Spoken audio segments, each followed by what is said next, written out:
네, 안녕하십니까. 발로 뛰는 공선생의 지휘체 강의, 오늘은 제4강 화물 운송 자격증 취득 절차에 대해서 강의를 하도록 하겠습니다. 여러분들 이제 지휘체를 시작하실 거죠. 지휘체를 하시려면 물론 1종 보통 자격증을 가지고도 11톤까지 운행을 할 수 있습니다. 법적으로 고지가 되어 있죠. 하지만 이 화물 운송, 타인의 운송 수요에 부응하여 유상 운송을 할 때에는 화물 운송 자격증을 취득해야 됩니다. 많이 좀 어렵죠. 타인의 운송 수요에 부응하여 유상 운송. 발음하기도 어려운 이 단어의 뜻은 내 짐 좀 누구에게 옮겨달라. 그쪽으로 내가 돈 얼마 줄 테니까 그렇게 어떤 운임료를 받고 화물차를 운행했을 때에는 무조건 화물 운송 자격증을 취득해야 된다라고 법적으로 고지를 해놨습니다. 그리고 화물 운송 자격증을 취득하는 주관하는 단체는 교통안전공단이 2004년 7월 21일부로 위임을 받았죠. 이 교통안전공단에서 화물 운송 자격증을 하는 궁극적인 목표가 과실로 인한 교통사고를 최소화하기 위해서, 그리고 전문성을 확보하기 위하고 화물 운송자 종사자들의 자질을 향상시키기 위해서 이런 좋은 말들을 사용해서 이 시험을 만들어냈습니다. 이 시험의 궁극적인 목표는, 시험을 보신 분들은 아시겠지만 택배 관련이라든지 그리고 교통 안전에 관한 것들이 굉장히 많이 나옵니다. 그런 이론적인 사항들을 알고 난 후에 운행을 하시다. 그래서 과실로 인한 교통사고를 최소화하기 위해서 이 자격증을 취득하시라 라고 교통안전공단에서 이런 취지를 만들어낸 시험이죠. 자, 이 자격증을 취득하는 절차는 매우 간단합니다. 보통 우리 운전면허 시험은 필기시험이 있고 실기시험이 있고, 그리고 또 뭐가 있나요? 뭐가 있죠? 도로주행이 있죠. 이 세 가지, 필기와 실기, 도로주행, 이 실기가 두 가지가 되겠죠. 기능시험이 있고 도로주행이 있고. 그런데 이 화물운송 자격증은 실기시험이 없습니다. 기능에 관련된 시험은 없고, 내가 화물 운송을 할 수 있을 만한 어떤 자격이 갖추어지는지, 자격만 갖추어지면 바로 필기시험을 봐서 합격하면 자격증이 취득이 됩니다. 굉장히 간단하죠. 근데 그 필기시험의 수준은 우리 일반 자동차 운전면허 시험의 그 필기시험보다 약간 더 난이도가 있는, 공부를 좀 하셔야겠죠. 그 정도 수준입니다. 그러나 웬만하면 누구나 다 일주일에서 보름 정도 공부를 하면 다 취득할 수 있고요. 그리고 이 자격증이 없는 상태에서 지휘차 일을 시작하셨다면 혹시 한 달 이내에 이 자격증을 취득할 수 있도록 나라에서 그런 정책사항들을 많이 준비해 놨습니다. 이 자격증이 없어서 나는 지금 당장 지휘차 일을 할 수 없어, 이런 게 아니라 이 자격증이 없어도 지휘차 일을 시작을 할 수 있되, 이제 그 일이 물론 한정적이죠. 어떤 회사는 무조건 이 자격증을 취득한 사람만이 지휘차를 할 수 있다라고 고지해놓은 회사도 있지만, 대부분의 회사는 글쎄요, 한 절반 이상은, 제가 아는 절반 이상은 자격증이 없어도 지휘를 시작하면서 자격증을 취득할 수 있습니다. 자격증 취득하는 과정도 어렵지 않고요. 절차를 한번 보실까요? 이 자격증을 취득하기 위한 자격 요건이 있습니다. 자격 요건은 만 21세 이상의 운전면허를 소지한 사람이 자격증을 취득한 지 3년 이상이 되어야 하고, 사업용 차량을 약 1년 이상 운행한 사람은 이 자격이 지워지게 되죠. 그러면 적성 정밀검사를 받습니다. 운전적성 정밀검사를. 그것도 굉장히 간단합니다. 이 정밀검사를 받으면 인터넷과 방문 접수를 통해서 시험을 접수하게 되죠. 수수료는 11,500원 정도 나오고요. 이 자격 요건을 나타낸 법적 고지서가 바로 이 화물 자동차 운수사업법 구조에 대한 내용입니다. 이 내용.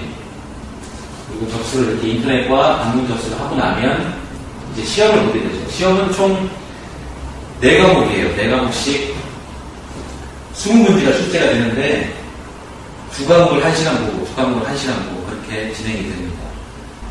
네, 시험은 총 4과목입니다. 4과목씩, 2과목씩 1시간에 걸쳐서 시험을 보게 되죠. 시험 총 2시간을 보게 되는 게 10시부터 1시간, 11시부터 1시간. 그 4과목 중에 2과목은 교통 및 화물 자동차 관련 법규에 관한 내용이고, 또 나머지는 화물 취급 요령. 그리고 11시부터 시작되는 것은 안전운행, 운송 서비스, 이 2과목을 보게 됩니다. 총 80문제가 되겠죠. 이 80문제 중에 60%에 해당하는 60% 이상을 점수를 올리면 48문제 이상을 맞추면 합격을 하게 됩니다. 합격을 하게 되면 이제 법정교육, 안전교육 8시간을 받게 되고 8시간을 받게 되면 자격증이 교부가 되겠죠. 이 안전교육은, 법정교육, 안전교육은 인터넷이나 ARS를 통해서 확인할 수 있습니다. 합격자 교육 준비물은 교육 수수료가 약 11,500원 정도 비용이 들고요. 자격증 교육 교부 수수료가 10,000원 정도 듭니다. 이 교육 수수료, 그리고 자격증 비용, 그리고 앞에 필기를 보기 위한 그 수수료가 11,500원 정도. 교육 수수료가 같아요. 23,000원에다가 자격증비 10,000원. 그러면 33,000원이 되겠죠. 그리고 마지막 반명 한판 사진 값과 차량으로 이동했을 때 기름값, 통행료까지 하면 약 한 5만원이면 화물 운송 자격증을 취득할 수 있습니다. 그러면 취득한 후에 바로 화물 운행을 시작할 수 있는 것이죠. 이 기관은 어디에요? 교통안전공단에서 조치하고 있습니다. 다시 한번 말씀드리면 이걸 접수할 수 있는 인터넷 접수처는 이곳에 들어가시면 되고요. 방문 접수는 우리나라 교통안전공단이 13개가 있어요. 각 시도시에. 거기 가서 접수를 하시면 됩니다. 굉장히 간단하죠. 자, 마지막으로 화물 운송 자격 시험의 법적 근거. 굉장히 딱딱한 내용입니다. 이걸 알고 있다고 해서, 이걸 또 모르고 있다고 해서 지휘차 일을 하는데 큰 문제가 되지 않아요. 다만 이런 것도 있다라는 것만 알고 계시고 시작하셔도 괜찮습니다. 화물 자동차 운수사업법 제8조에 교육과 그리고 운전 자격에 대해서 명시를 해놨어요.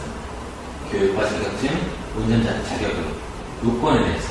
그리고 화물 자동차 운수사업법 시행령 제15조에는 안전공단의 이런 운수 자격과 그 요건을 교통안전공단에 위탁을 한다라고 고지를 했죠.